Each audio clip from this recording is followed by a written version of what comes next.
Good morning, church. Today's reading is from 1 Samuel 8, verses 1 to 9. When Samuel grew old, he appointed his sons as Israel's leaders. The name of his firstborn was Joel, and the second was Abijah, and they served at Beersheba. But his sons did not follow in his ways. They turned aside after dishonest gain and accepted bribes and perverted justice.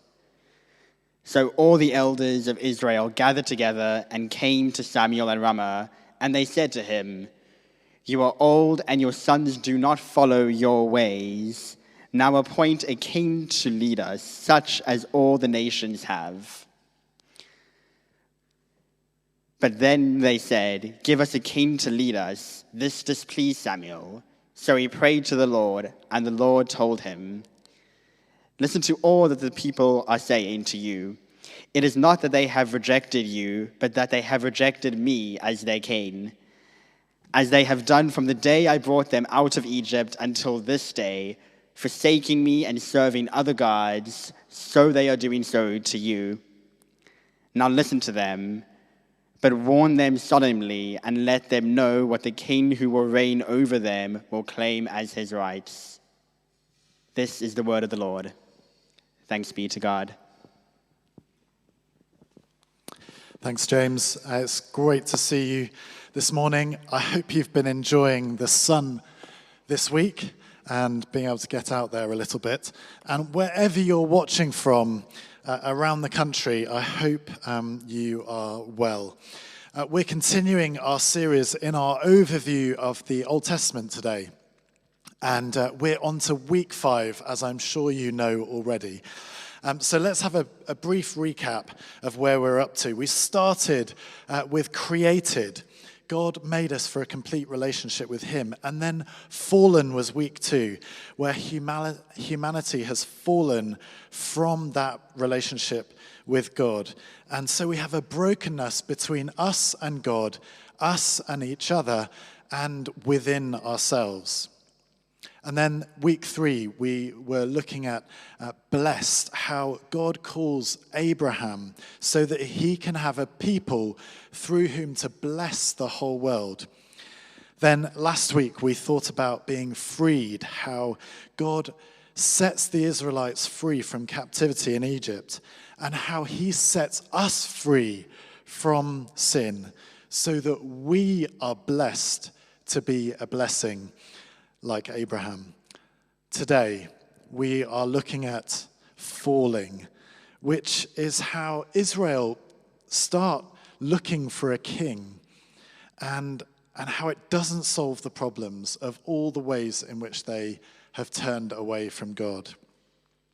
Now, you may have noticed, if you've read the Old Testament before, that we've slightly dropped a few books. So I'm just going to fill you in very briefly on the middle bit of the story. So we left off with Moses escaping with the people of Israel from Egypt, and then they end up wandering in the desert for 40 years. And in this time, what God does is he teaches them more about himself. He gives them the law and the way to live as people of God. And so they receive plenty of guidance for living. And that's Leviticus, Numbers, and Deuteronomy. I've just nailed 3 books in 2 minutes. And then it takes quite a number of years to establish themselves in the land of Canaan when they cross the River Jordan. There's a lot of battles, and that's Joshua, another book done in 30 seconds. Then we get to Judges, where God gives the people of Israel special leaders to oversee the nation and to defend it from different groups who don't want them there. The same as there today, I guess. And these judges receive special strength from God to carry out this work. So people who will be familiar to you, like Deborah, Gideon, and Samson. So throughout Judges, we can see a society in Israel where they struggle to keep the law, they struggle to follow God, they struggle not to just do their own thing. They struggle not to bring religious practice in from the surrounding peoples. Judges ends with these rather depressing words. In those days, there was no king in Israel, and all the people did what was right in their own eyes. So when we get to 1 Samuel, which James read for us this morning, it's so far been a litany of God's people doing the right thing for a bit under godly rulers like Moses, Joshua, Gideon, and now Samuel, who is kind of a prophet and judge rolled into one. But it seems that the majority of the time, people do whatever they want, ignore God, accept lifestyle and beliefs that are not compatible for God's people, and they've become their own judges. Samuel is a judge in Israel for a long time after his long apprenticeship under the priest Eli. And then he puts his sons in charge to succeed him. But even though that there's 2 of them, they still don't do the job nearly as well as Samuel. Perhaps there was a little bit of, kind of blind nepotism and favoritism by Samuel. He wasn't perfect. So the other tribal leaders, the elders in Israel, ask for a king. And so we have today's passage. In fact, after this passage, Samuel outlines all the ways in which kings will tax the people, take their daughters for his kitchen and his palace, their sons for his armies, and the people will cry out to God for the bad choice that they've made to replace God, but he won't listen. You can read on in chapter 8 to see all that unfold. And we need to make sure that we don't hear that as a blanket statement for all time, that God won't listen to his people because they made a bad choice. It's part of the progressive revelation of God to his people. Or to put it another way, it's this part of the section of the unfolding story of God with his people. For us, we know that we have a relationship with God, and within that relationship, we make mistakes. But because we have Jesus' death on the cross and God's forgiveness, we can come to him with genuine repentance. And he will hear us, he will listen, because Jesus has gone before us to pave the way. And that is great news. God often listens to his people when they cry out. But he's making the point that they need to live with the consequences of their choices, and particularly as they've removed him from the center of their lives, where he's meant to be.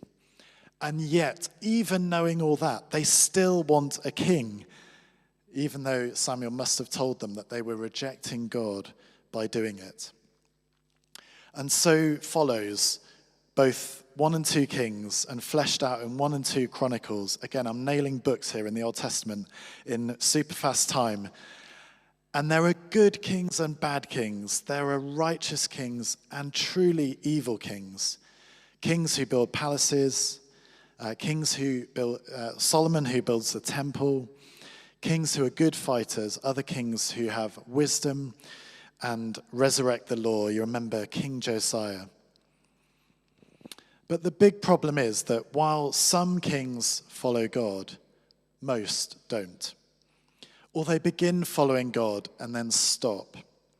Power takes them over. And the fortunes of Israel, God's people, tend to be directly linked to how closely the king follows God and how much that king seeks him for advice. These books end with the terrifying armies of Babylon. If you know your history, you know the Babylonians were one of the most fearsome people that have ever lived on the earth. They're at the walls of Jerusalem, destroying the nation and carrying most of them off into exile.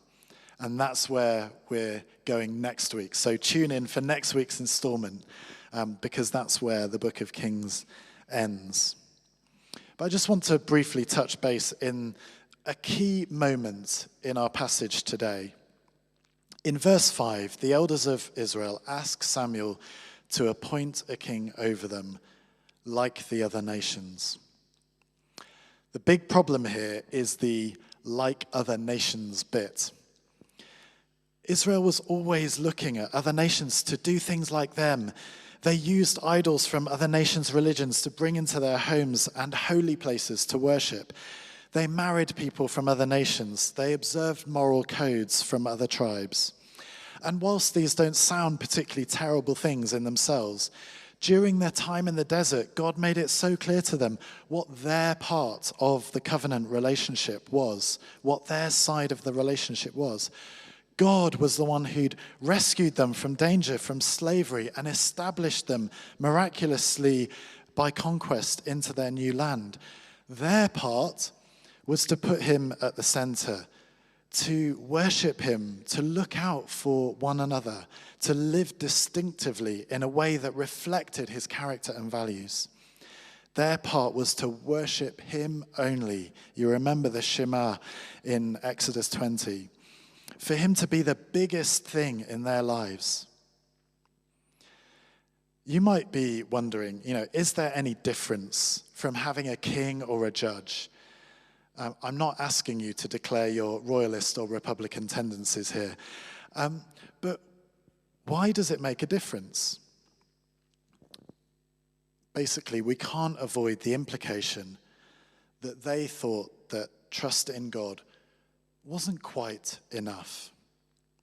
They saw that surrounding nations were more successful or wealthy or powerful, and perhaps they identified that there was a lack of cohesive national government in Israel, and that was a major weakness. Their answer, have a king. Answer should be, trust in God. Seek him for the solutions. Wait for his timing. Why is it a big deal that they're replacing God as king? Because God is the ultimate authority, the one who can call on their allegiance, the head of state, the chief rescuer, the head liberator. He knows that if they have a king, so much of their time and energy and resource will be tied up in the activity of allegiance and fidelity to that king, so as to push their commitment to God out. Some of the Old Testament talks positively about the kings too, and how God can use them. And ultimately, Jesus fulfills the kingship when he comes to be the king who is just, does lead the people to God, and gives his life for the people rather than using them for his own ends. Well, what can we learn from this today? In your life, have you tried to take back control when you thought God wasn't doing things according to your timetable and when you need him to do things?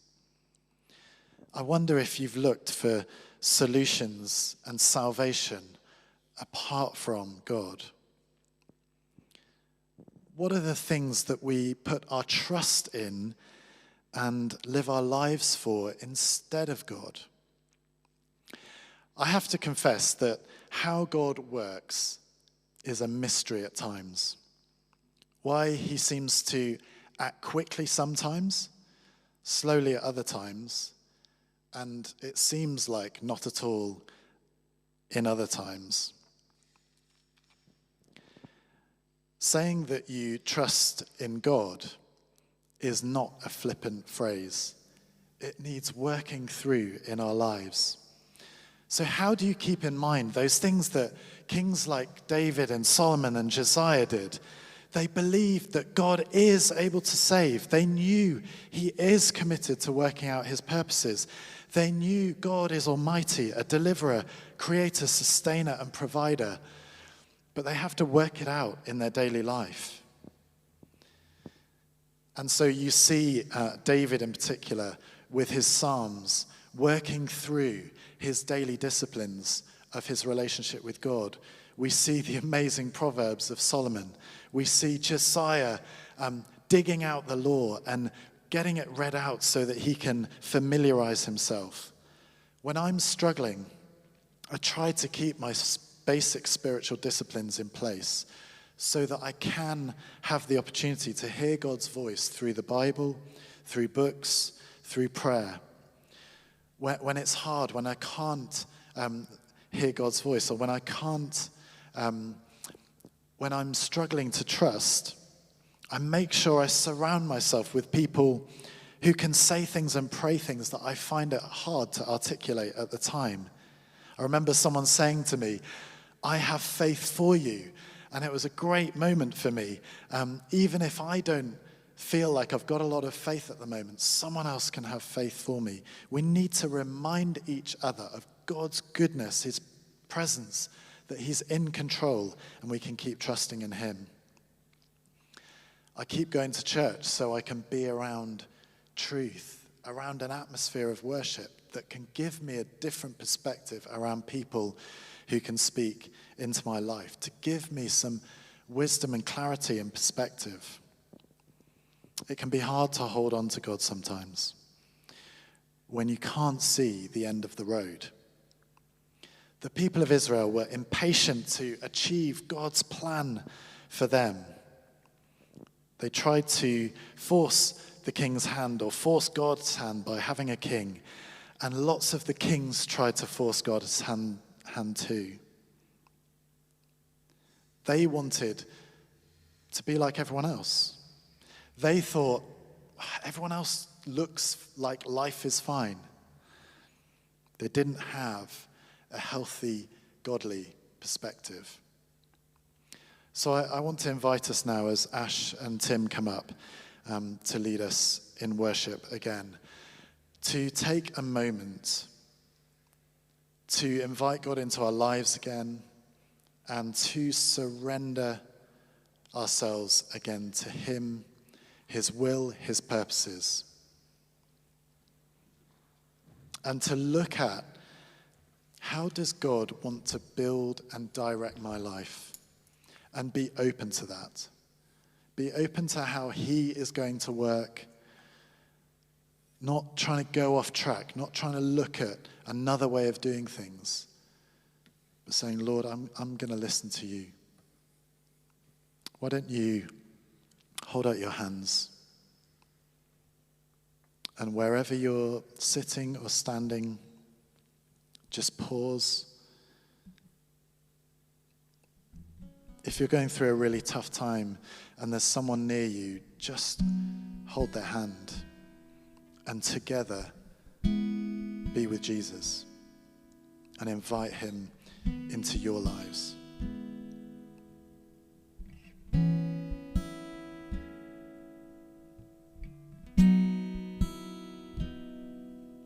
Lord Jesus, so often we feel just like those Israelites. We've spent years surrounded by your word, being shaped by it, being taught, being in church, and yet still we find ourselves not trusting you, holding ourselves back, looking for other solutions because we're in such a rush to get out of this situation or get into a new one, or we ask that you would help us once again to surrender ourselves to you, because we can trust you, because you are good, you are loving, you have our best interests at heart. Help us to be able to declare those for ourselves. But where it's hard to have that faith in and of ourselves, put people around us to encourage us. Help us to speak to someone who can encourage us. By your Spirit, fill us and convince us of these truths, that we would know that we can hold on to you, that you have fulfilled your promises throughout history, and you will continue to do so.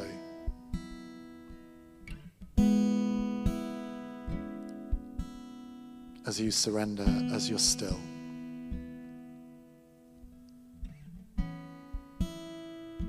Make your requests to God from a place of surrender to his will. just tell him what's happening, if you haven't already.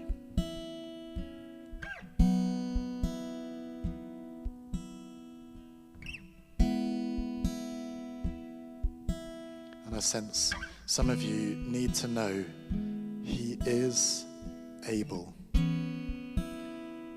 Nothing is impossible for him. And I just implore you, this is not easy, to trust in his timing. He will do all things well. We're going to sing together now, and we have a chorus. I will build my life. I will build my life on the Lord, on his word. I will put my feet on the solid foundation of God the rock. Let's prayerfully sing this together.